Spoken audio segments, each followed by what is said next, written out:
Saudara-saudariku, salam sejahtera untuk kita semua. Saya ingin sedikit membagi pandangan saya mengenai dua tokoh yang sedang fenomenal akhir-akhir ini di Indonesia, yaitu Yahya Walloni dan Abdul Somad. Saya ingin mengatakan kepada seluruh umat Kristen di Indonesia, baik Kristen Protestan maupun Kristen Katolik.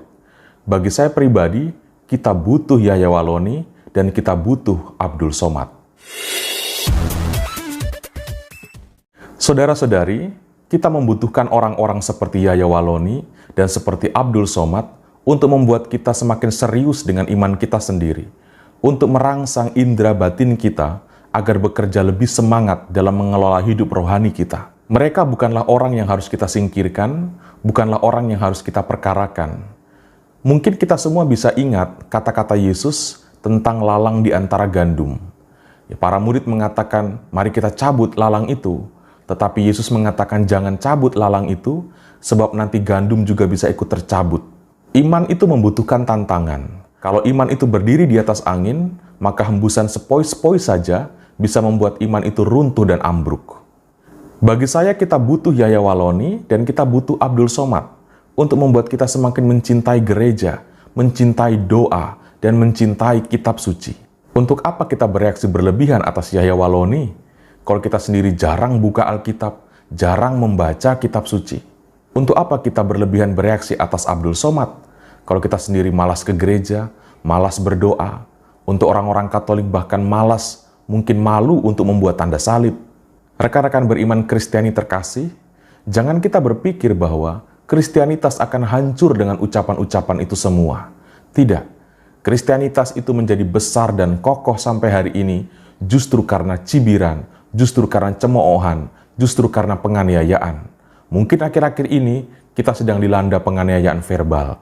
Rekan-rekan beriman, kerendahan hati adalah poin yang tetap harus kita ingat. Inilah saatnya bagi masyarakat Kristen Indonesia, bagi masyarakat Kristen Katolik dan Protestan Indonesia untuk menunjukkan siapa kita sebenarnya. Kerendahan hati itu justru muncul di saat ada cibiran, di saat ada kebencian, di saat ada cemoohan. Kalau tidak ada hal-hal yang seperti itu, kapan kita tahu bahwa kita adalah pribadi yang rendah hati? Karena itu bagi saya, Yahya Walloni dan Abdul Somad itu perlu ada, agar kita tidak terbuai dalam konsep atau gagasan tentang kerendahan hati. Rendah hati itu bukan soal pukul-pukul dada ketika ibadat atau ketika perayaan Ekaristi sedang berlangsung. Sebenarnya ini adalah momen dan peluang bagi masyarakat Kristen Indonesia untuk menunjukkan identitas kita. Kerendahan hati itulah identitas kita, itulah spiritualitas hidup Yesus. Kalau kita menslogankan perjuangan atas nama keadilan, yang menjadi pertanyaan, keadilan atas apa? Apakah ucapan-ucapan Yahya Walloni dan Abdul Somad membuat hubungan kita dengan Tuhan renggang? Apakah ucapan Yahya Walloni dan Abdul Somad membuat kita kesulitan membaca kitab suci lagi? Membuat kita kesulitan untuk membuat tanda salib kembali? Apakah kalau Yahya Walloni dan Abdul Somad diadili dan dipenjara, hal itu akan membuat kita semakin jatuh cinta dengan kitab suci? Akan semakin membuat kita tidak malu-malu untuk membuat tanda salib? Saya ingin mengajak seluruh umat Kristen Indonesia agar tidak membungkus iman terlalu rapat dengan rasionalitas.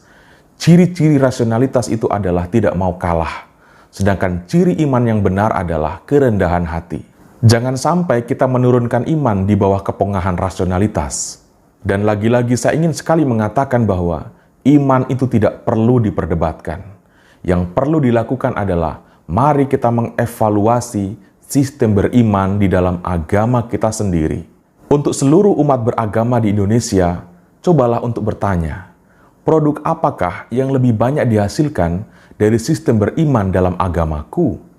Apakah produk yang dihasilkan itu lebih banyak kebaikannya atau lebih banyak kejahatannya? Kalau yang lebih banyak dihasilkan adalah kejahatan, berarti ada sesuatu dalam agama tersebut yang perlu untuk dikaji dan dievaluasi kembali. Rekan-rekan terkasih, situasi saat ini adalah ujian bagi iman kita. Jawabannya sudah jelas, yaitu kerendahan hati. Tinggal bagaimana kita mengisi ujian itu. Apakah kita mau mengisi ujian itu dengan kerendahan hati, ataukah kita akan mengisi ujian ini dengan jawaban yang muncul dari kepongahan dan muncul dari rasionalitas kita sendiri? Tuhan memberkati kita semua.